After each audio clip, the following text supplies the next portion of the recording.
Hello, former SAE competitors. Welcome to the design review for 2025. Before we get going, I want to just express my appreciation and congratulate all of you for getting here. Bringing a car here is no small task. Getting a car complete and everything packed up, everything you have to do to actually arrive on site, prepared, ready to compete is definitely very worthy of a lot of respect.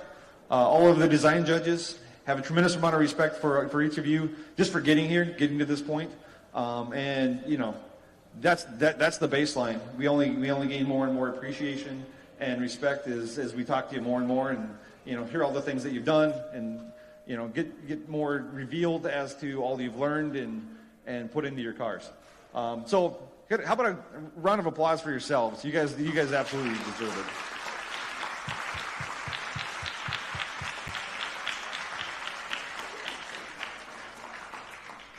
All right.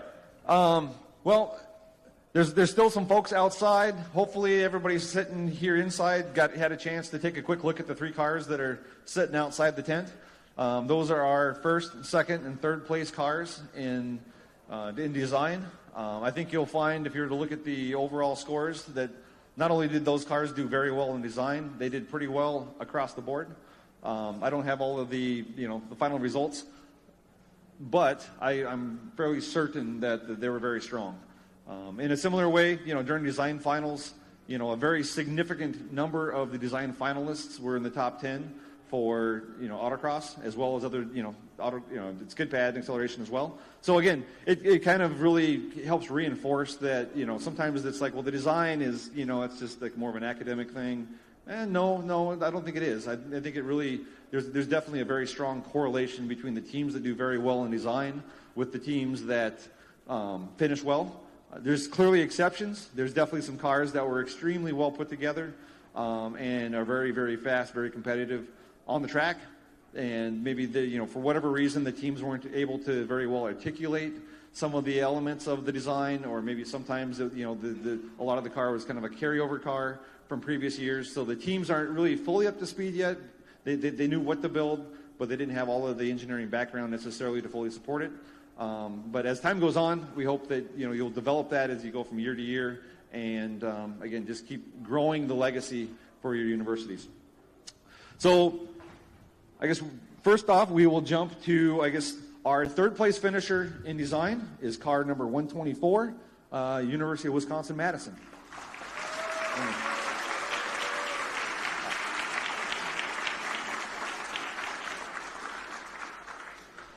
I'll let you read the specs, but I guess of this car, some of the things that stood out, the aero team in general felt that they did a very good job mapping their aero and had a very good understanding of center pressure migration.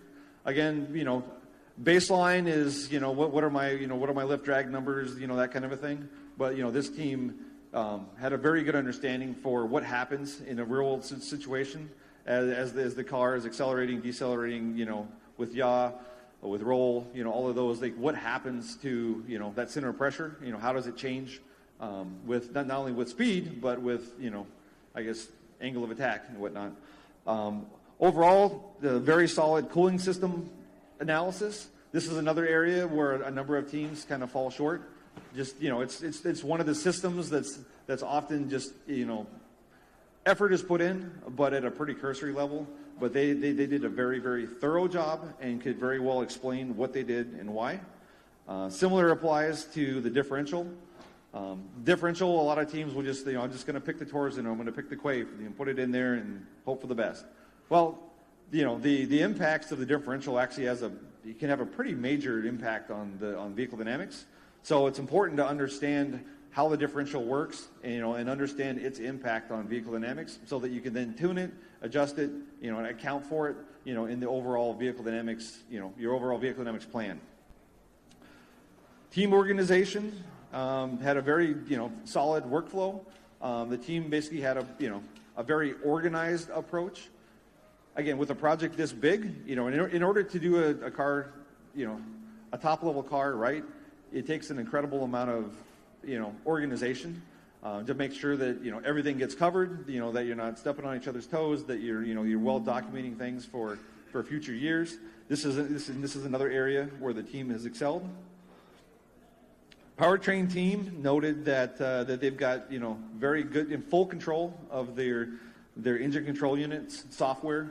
A lot of knobs to turn. They express that they not only know what they do, they express sensitivities and basically just a good mastery of doing their engine tuning with their engine control unit.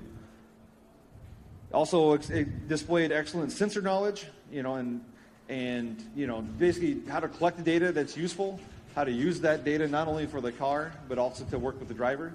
It's important to note that it's not all about the car. The driver training is obviously very critical. When you see, it's not uncommon at all to see, like during the endurance event in particular, you'll see the car. It's almost like they're two different cars depending on who's driving it. So utilizing all of the tools at your disposal for driver training is pretty critical as well. And this is another area where the Wisconsin team stood out. Compliance. The team had a good understanding and basically was able to articulate, the important, not the importance, but the effects of compliance. A lot of teams assume, well, I'm running spherical joints and all the connections. I've got a nice stiff chassis. The compliance doesn't really matter. It's like, well, it does. And the better you are, kind of the more it matters, because those last couple of % of performance are harder and harder to achieve. So understanding and being able to utilize the compliance, being able to measure it is pretty critical. I guess in this case, some of the teams have done pretty extensive kinematics and compliance testing. Basically putting their car on a KNC rig. It seems as though Wisconsin maybe have a little bit of room to go here. Encourage them to keep pushing, to actually measure and better basically roll the measured values for compliance in, and basically be able to better budget for compliance. Is an opportunity, and I guess I offered that as a kind of an encouragement to everybody here as one of the upper level things that is important to basically put you at the very top of the heap. Another interesting item, very extensive thermal measurements, not just measuring the rotors. A lot of people measure rotor temps, but they actually took the time to measure not just rotor temps, but the pad temperatures, even the temperatures of the banjo bolts. Basically looking to see what is happening with the brake fluid. Not just do I have the rotors and the pads kind of in the right range for the pad compound, but what am I doing to the fluid? So that, again, making sure that they're getting the thermal isolation they need to basically keep the fluid happy. Last item I'll note for them is very good mapping of engine fuel mapping as it pertains not just to performance but also to fuel efficiency. They could even tell us where their break-even line was, in terms of the efficiency event. And again, basically be able to use fueling as a knob, to turn, not just for overall performance, but to ensure that they're getting the right balance of speed on the track as well as fuel efficiency for the fuel efficiency portion of the competition. So, round of applause for University of Wisconsin-Madison.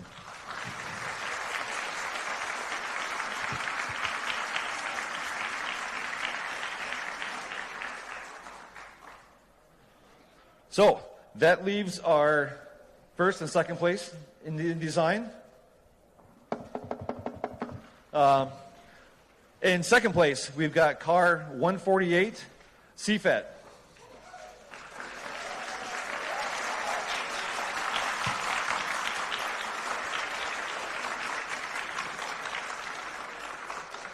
I'd say the name, but I would not get it quite right, so hopefully you forgive me, and CEFET is not disrespectful. Great car, great team. This is a team did a really good job with the ergo study. It had a couple of kind of all around. They had a couple of things that were kind of interesting that they did. That one of the interesting studies that they did was a red-green vision study. As they were laying out their interior. Something honestly I'd never even thought about, but it was interesting to kind of just to get a quick glimpse of that, and kind of it's a good indicator as to the level of depth that they went into designing their car. They had a very, very well detailed process, you know, and you know, could share examples of, you know, kind of like how they did their systems integration. Again, this will come up again, you know, a little bit later, but you know, in the new score sheet, you know, the new overall vehicle category, you know, that isn't, you know, the reason that exists now, you know, and is, you know, kind of like the first item listed, is that we do believe that is a very critical piece of this. You know, a lot of teams that just quickly jump in and break up the car and start taking it off, but you know, a vehicle is a system of systems, and so they had a very good process, and were able to convey kind of how they did that systems integration. Another one of the really interesting little studies they did was a brake fluid water intrusion study. Again, you know, everybody knows that, you know, water ingress into the, you know, fluid is bad, but it was kind of cool to see that, again, just the level of depth that they put into you know, designing their car. Very good fundamental controls, force targets, validated with strain gauges. Likewise, they also use strain gauges on the suspension members to basically validate their tire data. Again, you know, all models are wrong. Some are useful. This is, you know, a good example of how you take that tire data and you know, basically run it back, you know, back into your simulations and your tools to validate that you have what you think you have, and then it gives you a better baseline to iterate from. On the drivetrain side, you know, good calculations and supporting measurements for drivetrain losses. Again, another area a lot of teams kind of just take for granted, but something that, you know, that this team has felt it was important to actually dig in and, you know, understand every element of, you know, regarding the overall performance. On the fueling side, you know, they were able to convey some pretty, you know, using, you know, lambda sensor, you know, to make map changes. They did some interesting strategic things there. You know, even on coast down, they had, you know, they had a strategy for coast down, and you know, and how they managed their mapping in, you know, in that scenario. Used the brake dyno for doing brake pad testing, watching target temperatures, you know, quantifying brake fluid degradation. Again, this kind of ties in a little bit with the water intrusion study, and you know, really getting back to the foundation performance and characterizing what is the system doing, so that they can then make, you know, informed decisions moving on. Excellent knowledge of their overall electrical system, you know, where they had a, you know, good, you know, fault handling scenarios. We're able to convey, you know, the full gamut of, you know, if-thens, you know, with regard to electrical system. They had dyno data, not just relating just to fueling, but basically correlating, you know, fuel ratios to like engine coolant or coolant heat data, and basically using that as a bit of a tool to basically manage. They could basically set a target, you know, engine heating target, and then know how to fuel it in order to basically achieve that. So again, you know, digging deeper, find the knobs, knowing what the sensitivities of those knobs are, so that they can do a better job at you know, obtaining their goals. And then last note here, just all around great documentation. You know, everything they did, a lot of depth, a lot of odd little, I shouldn't say odd, but a lot of areas that teams don't normally go into. And not only did they dig into those, but they documented the whole process well. So now they've got the information for future years. A lot of great stuff. Want to again congratulate the CEFET team.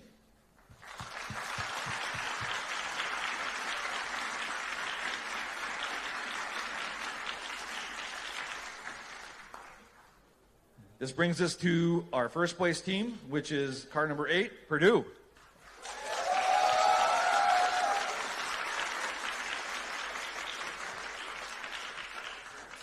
It's worth noting that that this car was voted the top car by 38% of the judges participating in design finals. I don't know if it's a record, but it's definitely up there. So yeah, very, very strong finish by this team.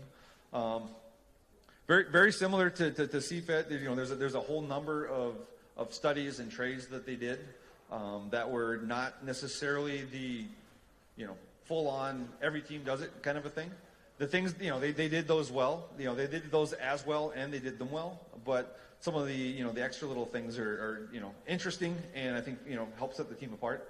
One of the areas like ergo, they did a trade study. You know, basically, you know, comparing, you know, how different, ergonomic trade-offs impact points. Again, you don't normally think about, seating position necessarily as having a big impact on points, but in reality, it's going to have an impact on your overall vehicle layout. Whether your driver's upright or more prone, it's going to shift your, fore-aft weight distribution. It's going to, have an impact on your CG. It's going to have an impact on how fast can the driver drive because they can see or they can't see. There's all kinds of different impacts. They were able to vocalize some of these items. On the chassis side, it was noted that they had more chassis knowledge than could be conveyed in a given time. It's one of those teams that we could probably talk to forever and just keep digging deeper and deeper and deeper and go off on all kinds of different tangents and still be able to have some pretty great conversations, which I think speaks not only just to the to the quality of their effort, but the breadth and the depth of their work. So great job there. Electrical system design was well done and well documented. Also included a lot of the fault analysis stuff. Again, the things that bite you in the butt, and you want to be able to figure out what's going on, get it resolved quickly.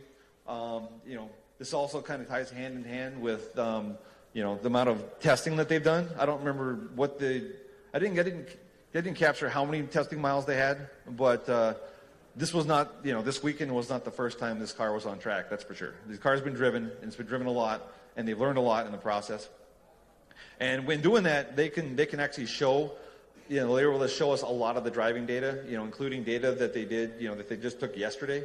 During design finals, we were able to, basically see damper histograms, from the autocross, and there's lessons in there. So, not only are they collecting the data, they're extracting it, they're making it useful, and making the most of it. Crisp understanding of vehicle loads. Basically they've got a bunch of great design tools. I think a lot of them done in house, but ultimately it results in good, clean designs with well documented margins. They know there's always a risk balance between making it stronger, making it lighter. You want it to be light, but you don't want it to break. So every team has to kind of determine where is their risk reward threshold, and they've got things documented to the point where they're like, this is our margin, and we're consistently applying margins. It's not a case where you've got 50 things that are twice as strong as they need to be, and you got 2 parts that are like the grenades. It's like they kind of spread the margin evenly or spread the risk evenly across the vehicle, which is good. They're able to feed dyno data back into their models, damper data, then basically use that model to optimize to minimize contact patch load variation. Again, this is as a tool for like their initial setups. A lot of teams kind of just put the car together and go drive it and just start twisting knobs and whatever. This is a case where it's like they were pretty strategic about collecting the data that they needed to basically characterize what they thought was going to be the baseline performance to give them a very, very good starting point, and then start iterating from there. So a great job there. I guess one of the comments that one of the judges made that I think pretty well kind of characterizes the Purdue effort is they started with requirements and they ended with requirements met. I think that's pretty cool. I mean, it may not resonate with everybody here, but we as design judges, we try to kind of just iterate over and over and over again the importance of setting targets and developing a plan, executing the plan, validating it at the end to make sure that you got what you had. If not, you iterate, you correct, you do what you have to do to get you back. And this is a case where, again, they started with the requirements. ... A whole lot of work goes into making things happen, and at the end, requirements were met. And then here we see a car at the top of the pack as a result of that. So congratulations to the Purdue team. Great effort.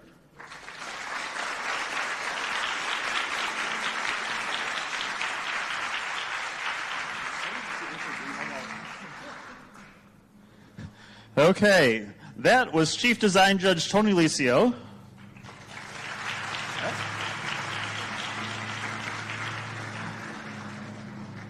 Wait for it. I am Chief Design Judge Edward Kasperzak.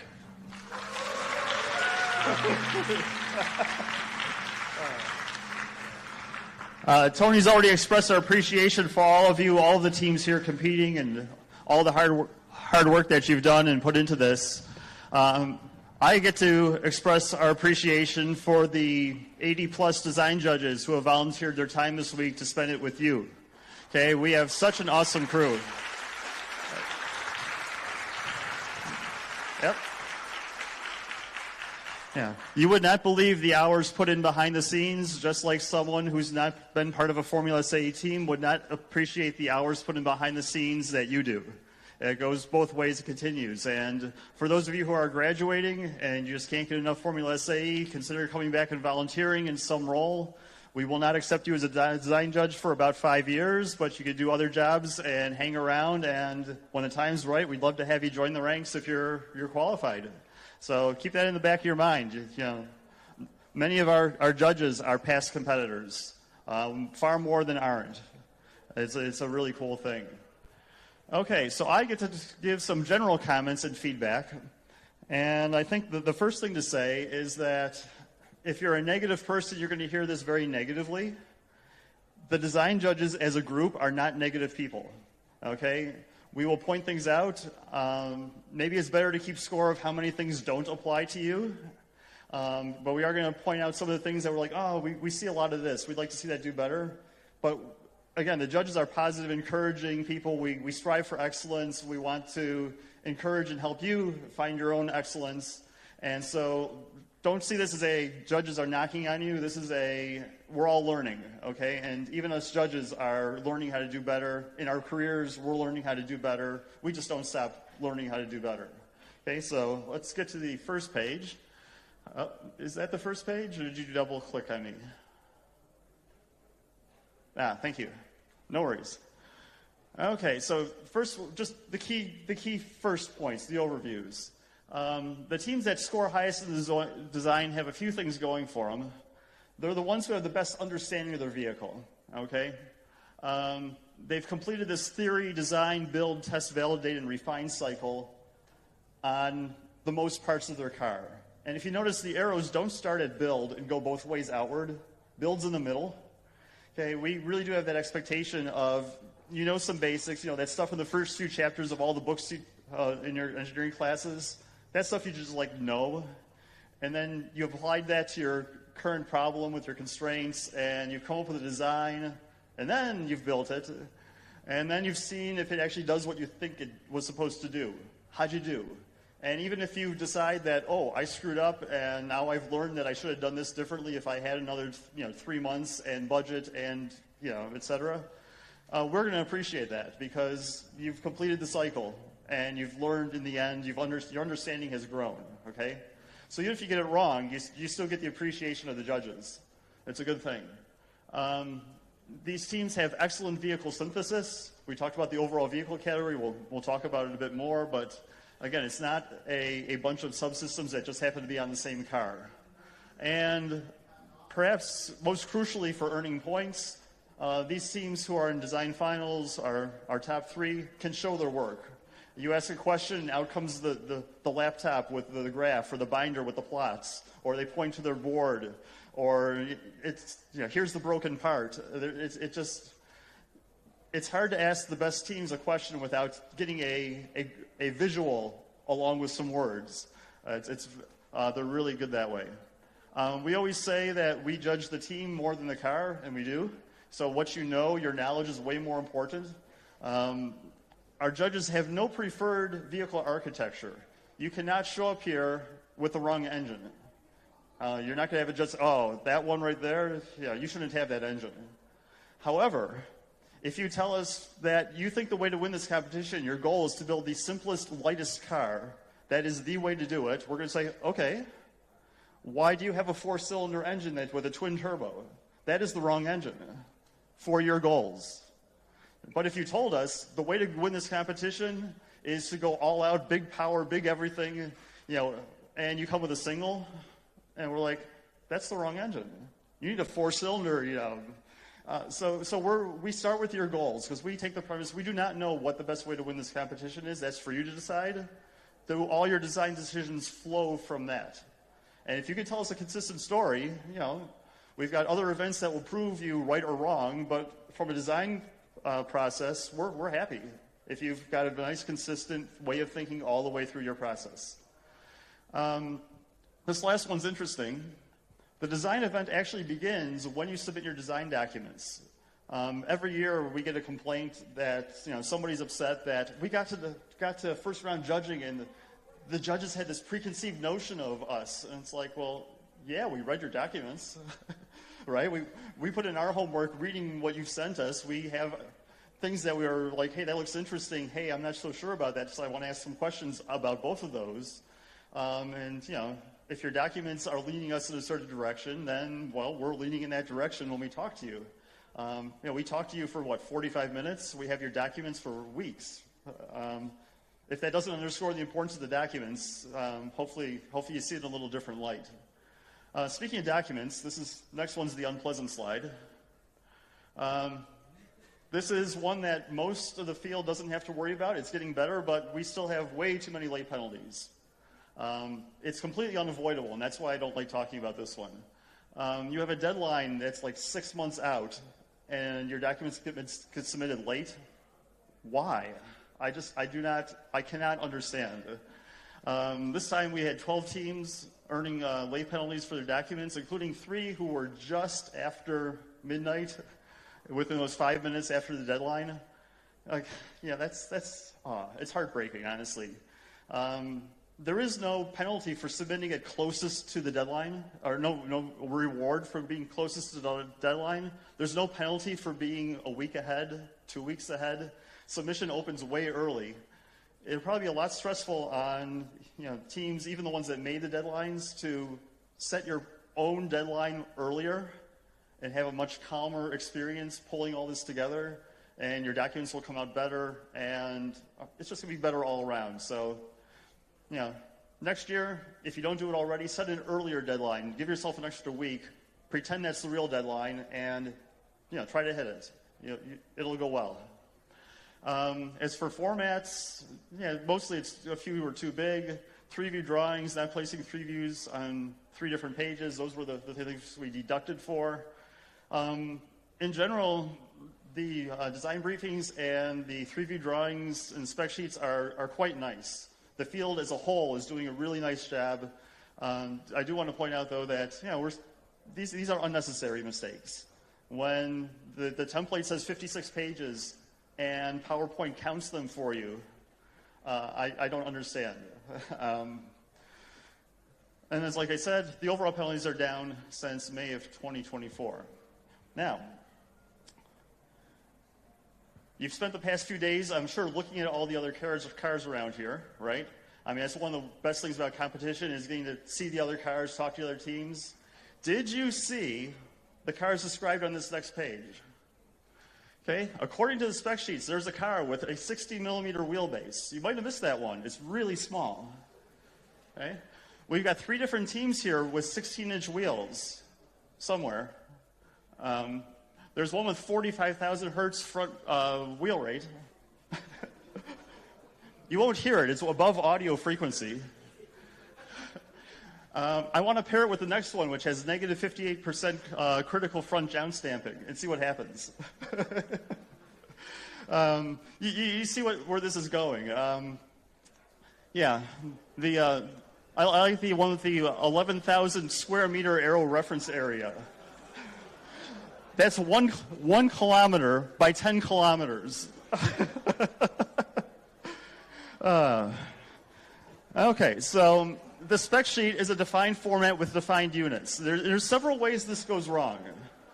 On one hand, none of us were born knowing any of this stuff, okay?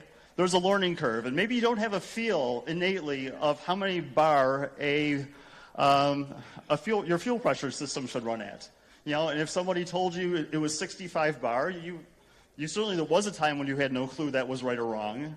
And whether you do now or not, okay, 3 or 4 is a typical number, but not 65.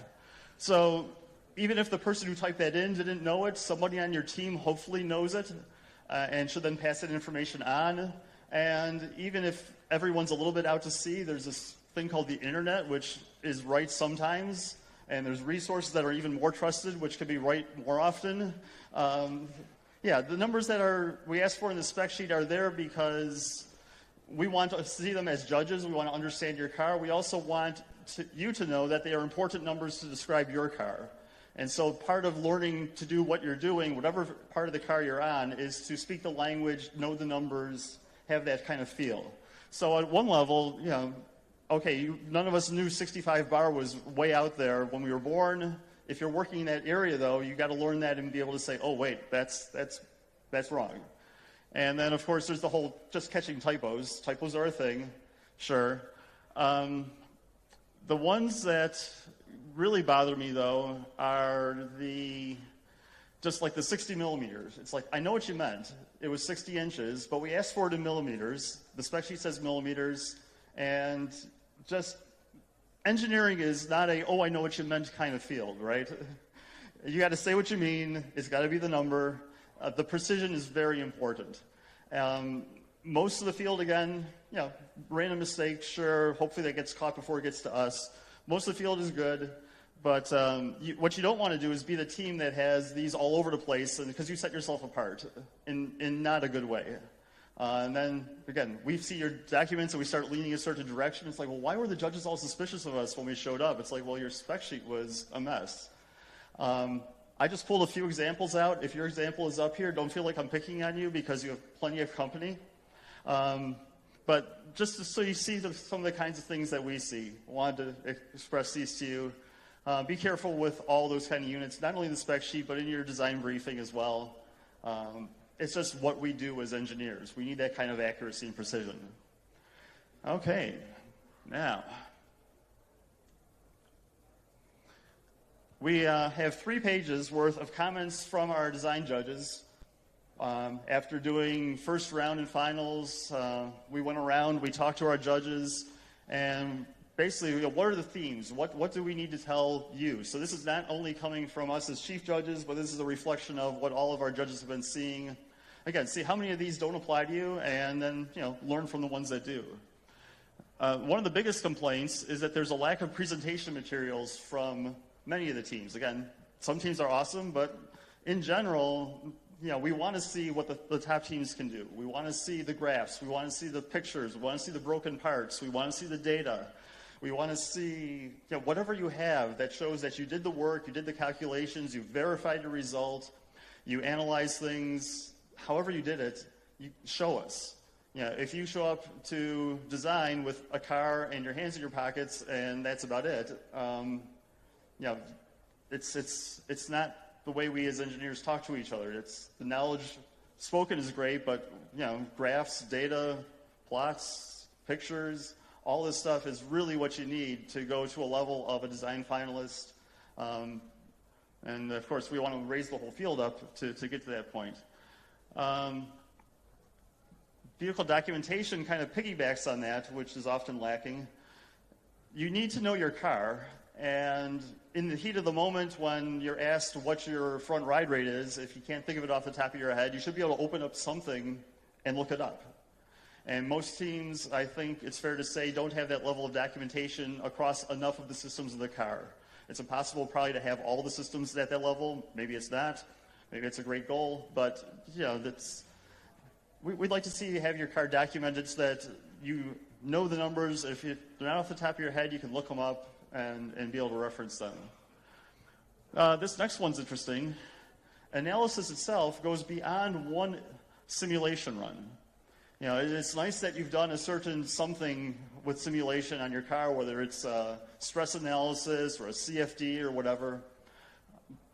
But if you've only done one run on one data point, it's like, well, okay, you've got it in a picture, but now you haven't done anything with it. How are you going to use this to improve your design? How are you going to change the inputs? How are you going to look at different parameters? How are you going to try to understand what that output is telling you, and then how is it going to change in response? And how do you get the output you want by changing the inputs? Okay, so we'd like to see analysis not be like, ooh, I did a stress analysis. Here's a picture. The FEA was blue. We want, okay, there's a little bit more to that in terms of doing some iterating. And when you do iterate, software packages being what they are these days, you can often just like, oh, I want to do this, program in a sweep, and it'll just run things for you and make some assumptions and spit out some data. If you don't know why it's doing that, if you don't understand why the sweep started where it started and why it ended where it ended on a certain variable and what the constraints were and what the assumptions were, you don't have to be an engineer to press that button on the software package. And so you do need to be an engineer to understand those things and to make it work for you so that you're not just getting a pretty picture out, it's actually meaningful in an engineering sense. Which kind of leads into the last one. Just because your software can do it, that doesn't mean that you know what you're doing. I think with the advent of YouTube and videos like that, and so be able to watch and hear from so many other people and so many different topics, there's a growing sense that if I've watched someone else do it, I know how to do it. And if I've used this piece of software and pressed the button, that I know what I'm doing. Those two kind of go together. And I don't think that's true in either case. You really have to put in the work. You have to, if you want to learn from somebody on YouTube, that's great. But just because you saw that person do it doesn't mean that you're there. You've got to get yourself there in some way. Same thing with the software. It's a tool. If you don't, you have the tool. You've got to learn how to use it, and that takes time and that takes effort. And we want to make sure that you're at least cognizant of that. Many of you are, but some people are like, but I did this. I see I use this. And like, oh, there's more. Okay, next one.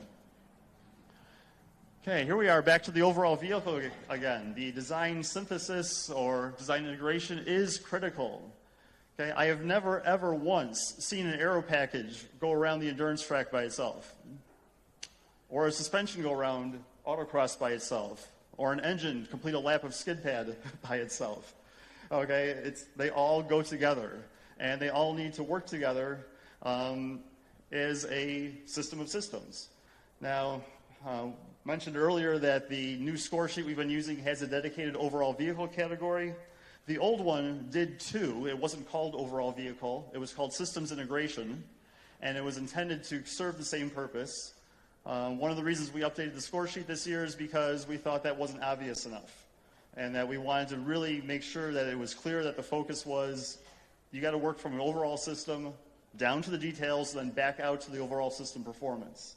So the third bullets, how do you go from overall vehicle targets into your subsystem targets, into your component design, build it, and then work your way back up to verify what you built at the subsystem level and then at the full system level, and then see if your targets were actually met. So you start big, you work your way down to details, you work your way back out to general. That's the process that we were really interested in seeing. Things we're not interested in seeing, rusty parts. We saw a lot of those this year. It's interesting. We're concerned. Also, unpainted, unfinished frames, suspension components that look like they've been rattling around in your washing machine, perhaps, or all nicked up, scratched up, everything. We expect you to have some miles on your car. We expect it to look like they've been driven, sure.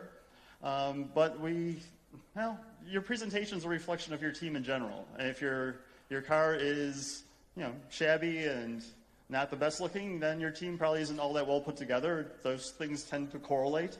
Some of the heaviest cars here were put together meticulously and lovingly, and I would, a lot of those I'd be more eager to drive, the beautiful 550, 600-pound car, because it looks like the team really cared, than the, very beat up, looks like, it's been sitting outside without a tarp for weeks kind of car. You are representing your school when you're here, and be a bit mindful of the impression you're leaving as to how your car looks and how you present yourself. This one's universal. Time spent testing is invaluable, and you can never have enough. I'm sure that the teams that have run a bunch of miles on their car before coming here wish they had the ability to do more as well. You can never have enough. It's obviously valuable for improving reliability. It's for gathering data. It's for driver training. All these things improve your performance when you're here on site. And so make sure that your design freeze happens early enough, your build starts early enough, you have time to deal with supplier issues and everything else that goes wrong before the car can actually run, and get those testing miles in before you come to competition. Every single successful team has that under their belt. Okay, last page. Just a reminder, forces act in straight lines.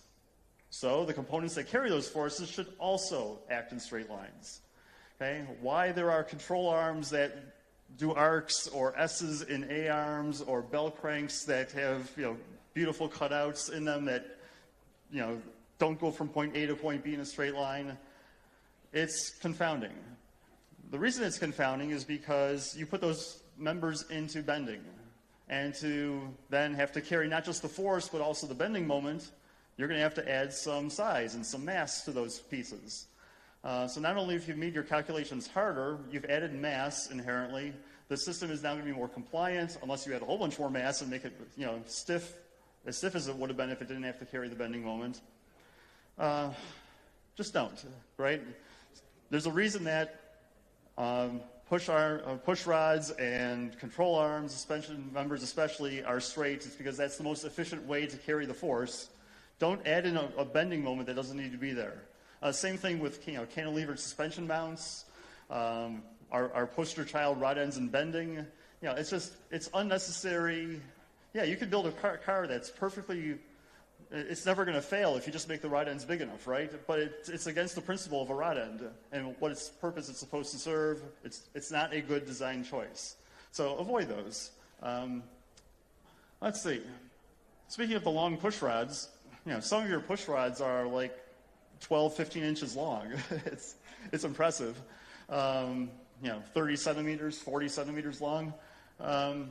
Once you're that long, one of the things we're kind of questioning is, well, why didn't you just go to a direct acting suspension? Are you able to explain the benefit to us? Because that's, it's looking like a really extreme solution at that point. And a lot of the bell cranks we've seen are huge. And sitting out in the airstream as well. You have this amazing looking aero package with a giant bell crank just sitting out there. It's like, I'm not so sure about that. So consider the advantages. Don't do an inboard suspension just because you think it looks cool or everyone else is doing it. Be able to justify it. And I think, I'm not sure which way it'll go, but I'm sure a few more teams will think that a direct acting suspension is the way to go for their car. If you do know your vehicle numbers, that's good. We talked about knowing the numbers in the spreadsheet and being able to just have that kind of feel. But do you know why those numbers are what they are? That's the next level.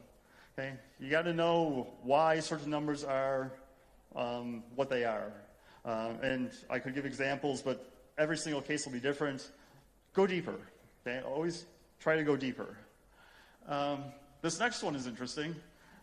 We've been reverse engineered for years, and that's okay. That's part of our job.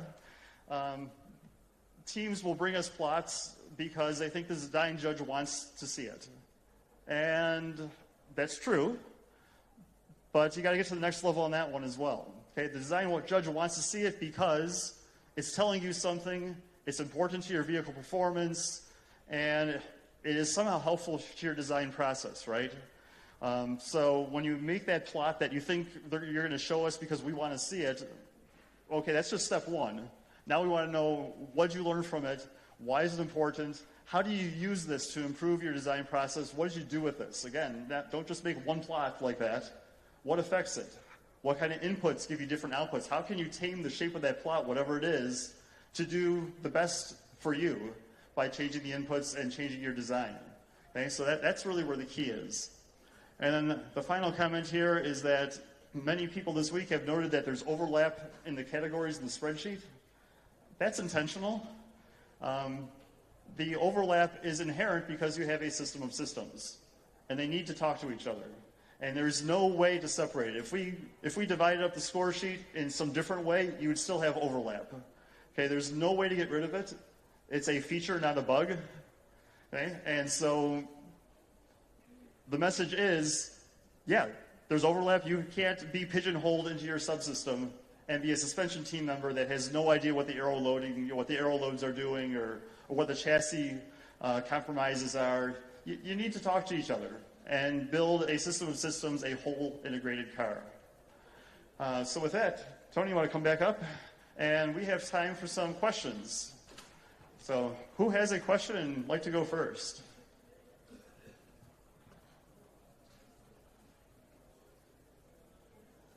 Come on, don't be shy. Yeah, go for Someone's it. got to kick it off. Yeah.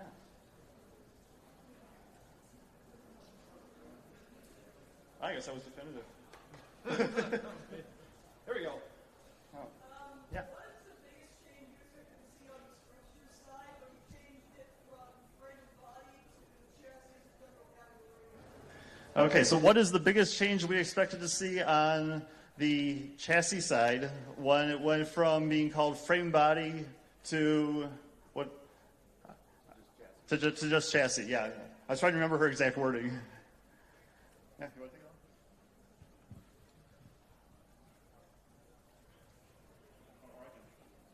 Well, I think, yeah, I'll do a little bit and we'll hand it over. I guess one of the big things was, I guess, breaking out suspension.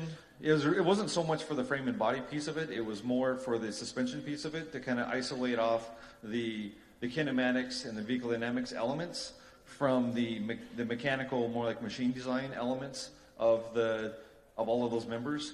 And then again, there's kind of more of a system level piece of that, where the suspension, the stiffness of the suspension links, the stiffness of the push rod, the belt cranks, and then how those actually go into like the frame or the chassis structure. Trying to kind of treat those more holistically, while isolating off kind of like the mechanical from the more maybe a bit more theoretical, kinematic elements. Yeah. Additionally, the category was actually called frame body aero previously, and so we split the aero off completely because the aero people tend not to be the same people that are doing the chassis. That division goes way, way back, like a few decades, back to when aero was a very rare thing, and so it was more than overdue for being spun off on its own. But part of it is to try to also align the score sheet in general with just how people tend to work. You just mentioned the difference between like kinematic suspension behavior and then the actual structural suspension behavior. Okay, that's often two different people. And it's two different disciplines in some sense. And so we wanted to separate those not only for your benefit, but also for the design judge element side of it, because we're always trying to create a queue that has enough expertise across 5 or 6 judges to cover the entire car. And yeah, they've got to do a couple different systems that are just pigeonholed into one, but if we give them a score sheet that more aligns with, here's a structural kind of thing, chassis is structure, the structural part of the suspension goes with it, then one person more naturally can cover that on our end and probably talk to one person more naturally on your end. So, we know it's a work in progress. I'm sure we're going to get feedback on the new score sheet, and we'll find ways to tweak it for next year. We have no illusions that it's perfect this year. Your feedback is welcome. But I think from what I've been hearing, it's generally been received well by our judges, and the little bit I've heard from students so far, it's been received well too.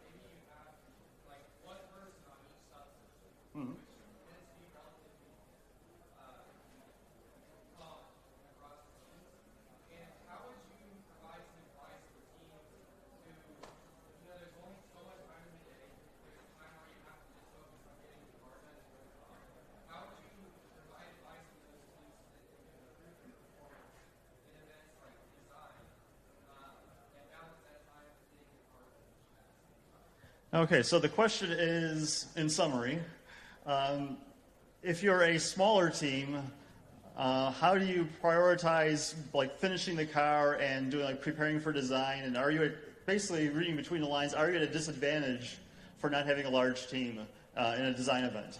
That's my part, not yours. But I could see that the question going there, even if that wasn't your question. Sure.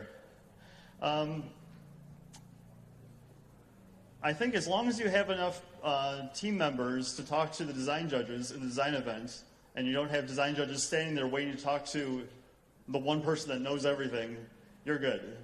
Okay, we have no expectations of a 20, 30, 40, whatever person team standing in front of us. Lots of times the bigger teams do this in a tiered system anyway, where there really is just one person in a subsystem talking to us, and then like the next year's lead person is standing next to them, and the person 2 years down the road is behind them, and the new person this year is behind them, and they kind of all huddle around. So we're not actually talking to 4 people at once. We're talking to one person, even if it might look like we're talking to 4 at the same time. So keep that in mind. I also like to point out when this question comes up that all teams are resource limited, all teams.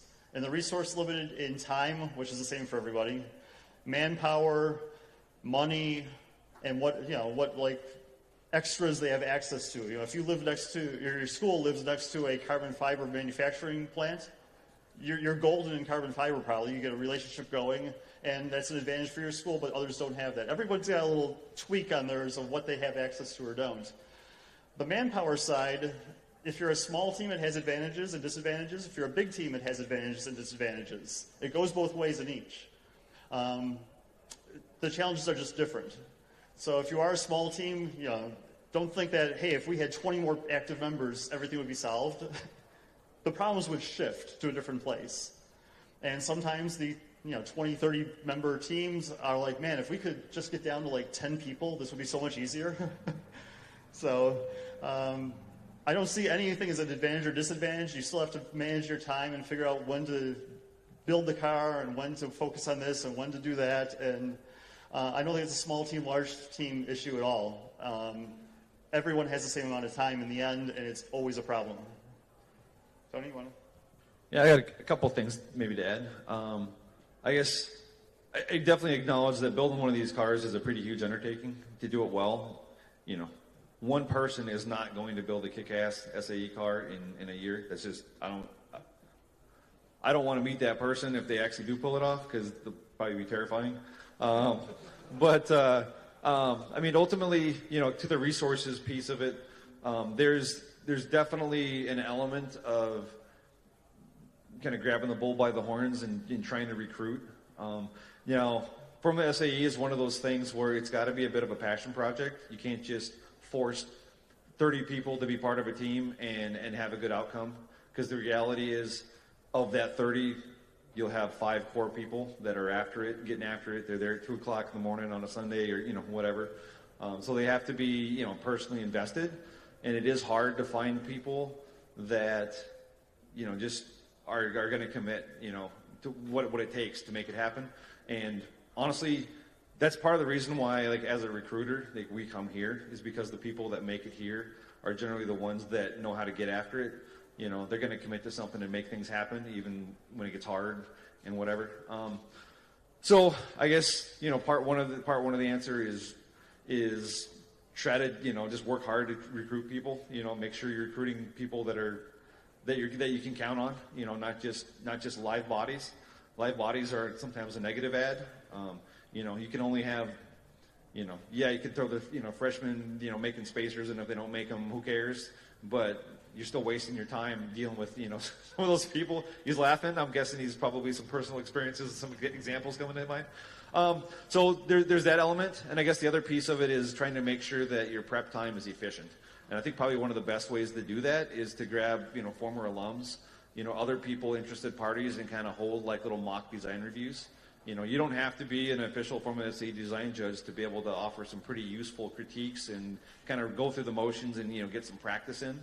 Realistically, if you were to just have some alums and you spent, let's say twice, you did a 1 hour blitz, I'm pretty sure that the third time you were to do it, you'd do a lot better. Just getting your brain thinking in how do I answer questions that are coming at me from all different directions, kind of priming the pump a little bit. I think there's also some benefits of, spending some time with, again, like the spec sheet, design report. The reason the numbers on their spec sheet are on there is because those are the things that we think are important. They're the things that we think you need to know in order to design a good car. So, again, it's kind of like a quick crib sheet. So how do I study? What's the stuff I should study in order to be efficient? Because we got to build a car, but we've also got, design tomorrow kind of a thing. I would start there just to maybe help improve the efficiency of studying up. There's unfortunately there's kind of no true cheat or shortcut to being able to just kick butt and design other than putting in the work. But hopefully those are a couple of things that maybe help you, especially with the smaller team. I get it. It's hard. You have to make decisions. And sometimes they're on the resources side, whether it's raising money, whether it's having heads. You just got to go after it, and go find, go raise those resources.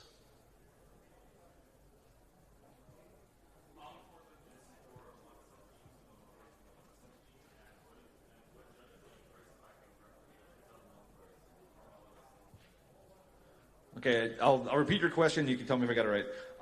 So I think you're asking, how important is it for members from one sub team to basically know the information for other sub teams and be able to kind of answer, kind of for them? I think the high level stuff, I think it absolutely makes sense. If someone's on the engine team and somebody walks up and says, "Hey, what size tire do you run?" And someone on the engine team ought to know that. If it's a situation where someone walks up to someone on the engine team and it's like, "Hey, what's your roll rate or what's your ride frequency?" It's kind of like, well, I think it's in here, and maybe like a rough idea, but you're not expected to know like the smallest of the numbers. Likewise, the suspension person doesn't necessarily need to know the exact to the milliliter what's the volume of your plenum, right? So it really varies by system. I think where it is most important is where the systems start to interact. What are the things? How do our systems play together? If I'm building, say I'm building an intake manifold, and the person next to me is going to have like say a turbo sitting right next to it, I should probably know how hot that turbo gets, right? Because that's going to be radiating heat onto my part. So there's definitely places where some of the systems directly interact, and you probably need more information there than you might otherwise. It's kind of hard to give a concrete answer, but ultimately as a team, hopefully you guys are meeting enough, talking through the high level goals often enough that some of the stuff sticks. And just just these cars are freaking cool, right? Like you kind of just want to know what's going on with them, and it's important to just maintain a high level awareness as to where the car is going to make sure that each one of the little pieces are all pulling in that same direction. So maybe it's not a great answer for your question, but no.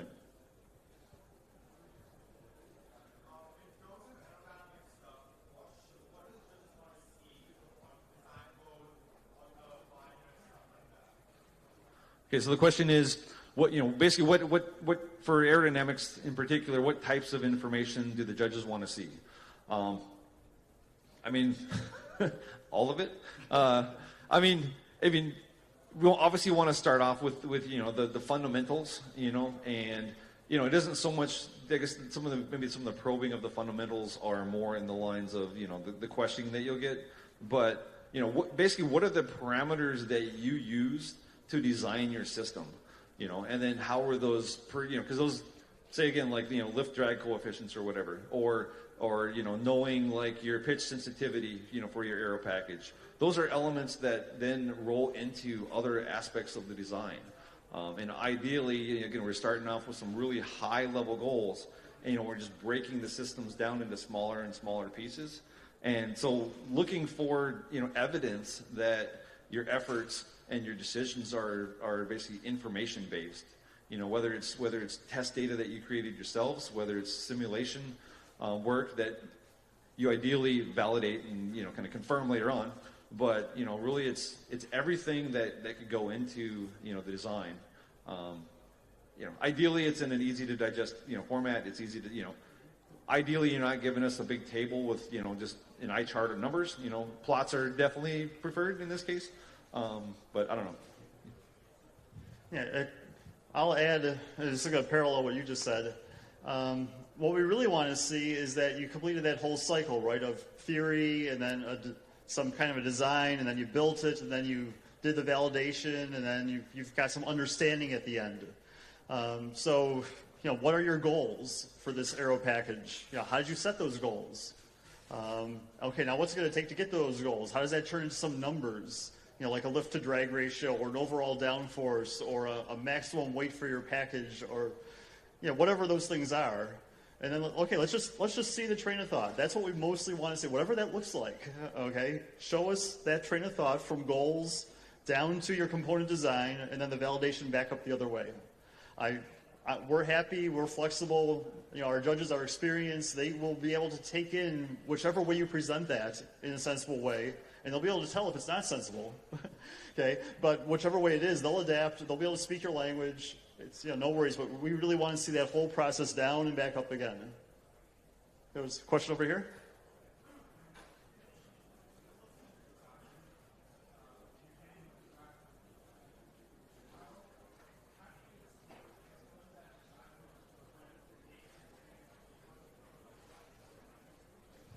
Okay, I think the question is, you know, correct me if I'm wrong, you've got your design set, and now you're driving the car, and you're getting some driver feedback, but it's somehow contradictory to the data you're collecting. Okay, this is a problem that never goes away. Okay, in the professional world, both in passenger car and in motorsports, engineers are looking at the data, and the driver's saying this, and at best, it's a correlation. And if you have a good system and you have a good driver that both are accurate, you can learn to map the two together. And so they talk about, like in racing, the relationship between a driver and the engineer being so important because they've learned how to do that map. Same thing in passenger car. You know, it's got people who drive the cars, and you look at the data, and it's like, okay, how do these go together? There's no science to it necessarily. Well, I should say there's a science to it, but there's also an art, and somewhere in the middle it transitions. Okay, so when it doesn't match up, then it's like, well, is the driver accurate? Is the instrumentation accurate? Is my mental model accurate? Are they all wrong? You know, which piece is it? How much is it each piece? And honestly, this is where people who don't understand engineering think engineering is black and white. You know, you take the numbers, you put them into the formula that's in the book, you get the answer, and there it is. And it's not that way at all, right? That formula in the book has a bunch of assumptions. It only works in a certain range. The quality of the numbers you feed it have a precision and an accuracy that affects what comes out the other end. Then you got to interpret what you came out. And then in the real world, when you actually try it, that might not jive. This is the reality of engineering in terms of it being gray, not black and white. So I don't have an answer for you other than that you're going to have a lifetime of working that problem. And yeah, just got to sort through it best you can. And if you're really good at it, that's going to be an asset for you. Okay, you want to add? Yeah, I don't know if I necessarily have anything unique to add, but I'll definitely reinforce that. Well, maybe I'll put it in a different way, and that's that. You know, I would say that, and I have no way of really confirming this at the moment, but I'm pretty certain that any two-car driver team in Formula One, that those two cars are not set up identical, and that is probably because of the variable that sits in the center of the vehicle. There's a driver element that interpretation of what they're sensing. Some of the problems they're experiencing, they may be causing by the way that they're driving the vehicle. And it's like, do I fix the car or do I fix the driver? I've done a little bit of race engineering, and I very clearly would have to set up cars differently for different people. Honestly, if the car is doing something, I could think of an example where I would do one thing for one driver and I would do the opposite thing for the other driver, which doesn't make any sense, because if the car is pushing, or something like that, you would think that the same fix would have the same result. But knowing how the driver operates and thinks, it wouldn't necessarily give me the same end result if I were to make a change. So there's a translation piece in there. Similarly, when I was at GM doing ride and handling work, again, there's a subjective element that is really difficult to account for. It can be quite frustrating when you have one person in leadership telling you that the car rides too hard, another person in leadership telling you that the car rides too soft. what do I do now? You know, I guess I just don't change anything, and maybe one of them will not realize I didn't actually change it. Anyways, hopefully, you know, my old managers aren't watching this right now. Yeah, I just try to just work hard to get to the root of what's really going on. You know, take the feedback in for, you know, from the drivers, but qualify it, you know, based on their experience, based on other factors to make sure that you're getting good input. At the end of the day, part of that overall vehicle performance equation, the driver is part of it. I mean, so even if it may not be the fast solution for the car on pure physics alone, if it makes the car faster, you know, doing it what makes the driver more comfortable, then that's probably what you want. This is something I'm actually super interested to see how it plays out with the autonomous vehicle, you know, elements, which for those that don't know, there's going to be an autonomous vehicle demo in the June event for EV, and you know, this is going to be something that's going to, you know, come and grow, and I'm sure for a while we'll have the situation where it's, you know, kind of like the car's going 3 miles an hour down the straightaway, you know, like this because it doesn't know what, you know, how to steer between the cones. Eventually that will be resolved, and the cars will probably be, you know, we get AI in there trying to, you know, making decisions on how to drive the car. Who knows? Maybe they'll even figure out how to drive faster than us. You know, we'll maintain an edge for a little while anyways, but we'll see long term.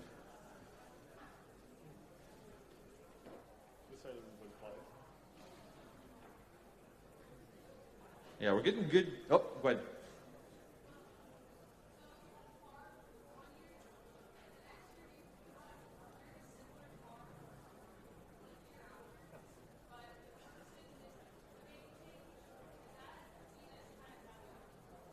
Yeah, so I think basically what we're talking, we've got car one, year one, car two, year two. The second year car is very, very similar to the first year car, and maybe the team member that designed the first year car is no longer there, so you got a new team member.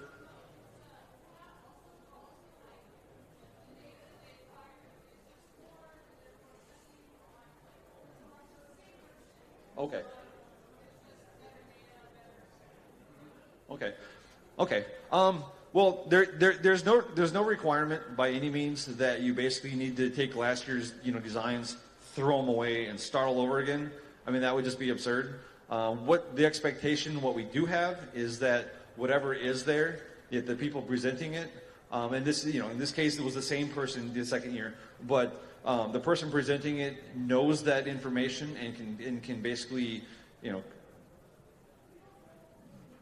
verbalize why that design is the best design for their application for their car. You know, if we've, you know, we're huge fans of iterating and, you know, improving, you know, and so if you design,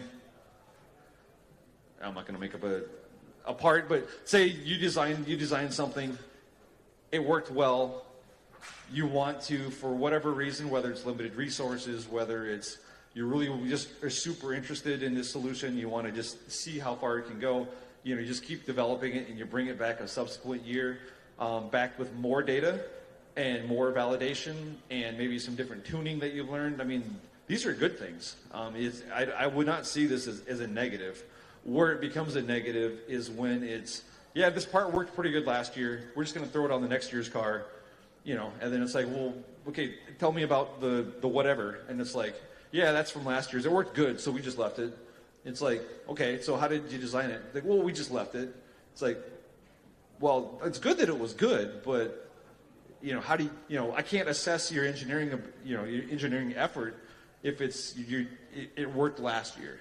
But if you can talk to it and, you know, describe the elements of it, how it works, why it works that way, the physics, you know, then it's like, this is great. This is exactly what we're looking for. And actually, part of the challenge of Formula SAE, and it's not different really from the challenge in the broader world, is what do you focus your efforts on? So you have a starting point. Everyone has a starting point. Often it's the previous car. You can't restart from zero. So what do you keep the same, and what do you improve? Where do you put your resources, and how do you justify that decision? At the same time, if you decide over and over that, you know, that front wing design was good, and the first person who designed it knew all about it, the second year they knew all about it, the third year they kind of know about it, it does creep away. eventually it's got to change at some point, right? Because it can't be like, wow, we've used the same front wing for 10 years because it's awesome and we pass the information on, but you lose something every time. So, yeah, but where you put your resources matters, and it's part of the challenge, really. Yeah, we don't expect teams to like change their tire choice every year. So you used that tire last year, it may stick around for years. You should know why you chose those tires, but there's no expectation that you show up with different tires or different engine or any part of the car, except what's required by the rules, right? There's a certain amount of the chassis that needs to be different if you're using an old chassis, for example. Okay, that part's a different part of the rules that's not designed, but from a design perspective, where you choose to repeat from last year and where you choose to put your efforts is actually an interesting part of the process. Should we wrap it up?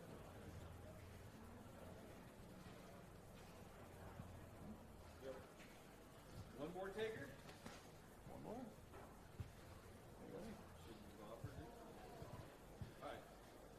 Okay, I'll let you say the final word, but my final word is it's impressive to see the knowledge in the students.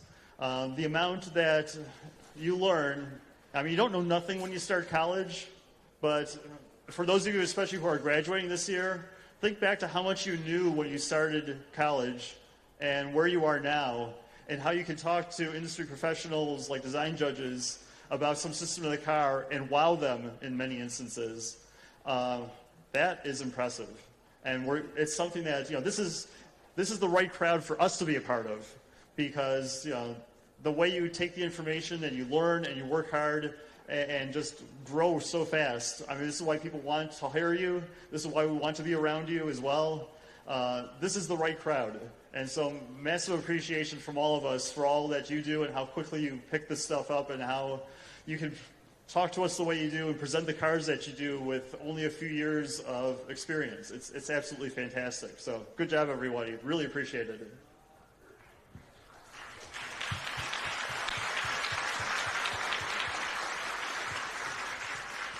Yeah, I definitely second that. And I know I said it earlier, but I think it's a point worth being a bit redundant on, that being that, the reason I'm here, there's a couple reasons I'm here. I just love this crap, so I can't get away from it. But one of the reasons SpaceX is willing to send me here on company money is, again, you're the people that we want to be hiring.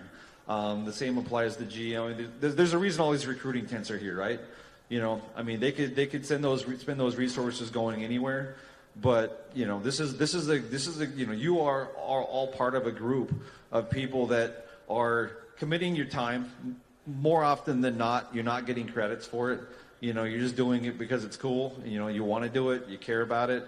You're putting your heart and soul into these cars.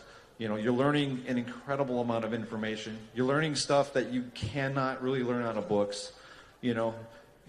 Books aren't going to tell you that the parts are going to show up and they're not going to fit. Books can't tell you that a vendor is going to go, oh, you know what? Yeah, we didn't make your stuff. These are things that, that you just have to just live through and you work through. Your part breaks. Crap, I have to figure out what happened. You're gonna be, through this effort, you're gonna be the one spending hours and hours and hours kind of root causing and figuring out what happened. And you're gonna have probably some pretty interesting insights along the way. The kind of lessons that are gonna prepare you for your future. The kind of things that, like, literally it could be 10 years from now and you walk into some problem and you're like, wait a second. On the SAE car, blah, blah, blah, blah, blah, and there's going to be some tidbit that's going to be relevant. Just the mechanical aptitude that you're getting by working on the cars. So many people just, they might know lefty, loosey, righty, tighty, but, what does tight feel like? I don't know. Some people just don't know. Likewise, looking at like a control arm, we got to the point where we look at a control arm and it's like, ooh, that's going to break. Meanwhile, and you guys just seeing a bunch of these cars, you're kind of getting a sense for, the mechanical properties of materials. What does stiff look like? What does stiff not look like? How hard is it, to actually, package something that, maintains good load paths, but it isn't huge in order to, packaged well. So again, I'm probably going a little overboard on this, but the point is, you guys are awesome. You're learning some really great stuff. This experience is going to serve you well. I can almost guarantee it'll serve you well for the rest of your lives, and not just on the technical, not just on the getting a good job front, but some of the camaraderie amongst your teams. Those are friends you're going to have for the rest of your lives. These are lessons, life lessons that you're going to carry with you, and they're going to be points of pride for you. When you're old like me. You're going to look back at some of these experiences and go, yeah, I can because I did. My stuff broke at 2 o'clock in the morning, but guess what? By 7 o'clock in the morning, we figured out a way to make it work. We're back on track. We're going. This provides sources of adversity and challenges that you fight through, and then you're proud of yourself, and then you just carry that with you as part of you for here on out. So, all right, I probably said enough. Thank you so much for being here. Thank you so much for making this what it is. Obviously we got a lot of volunteers and all that, but this is about you. This is for you. But you guys give us every bit as much as we give you back. So thank you. Thank you again.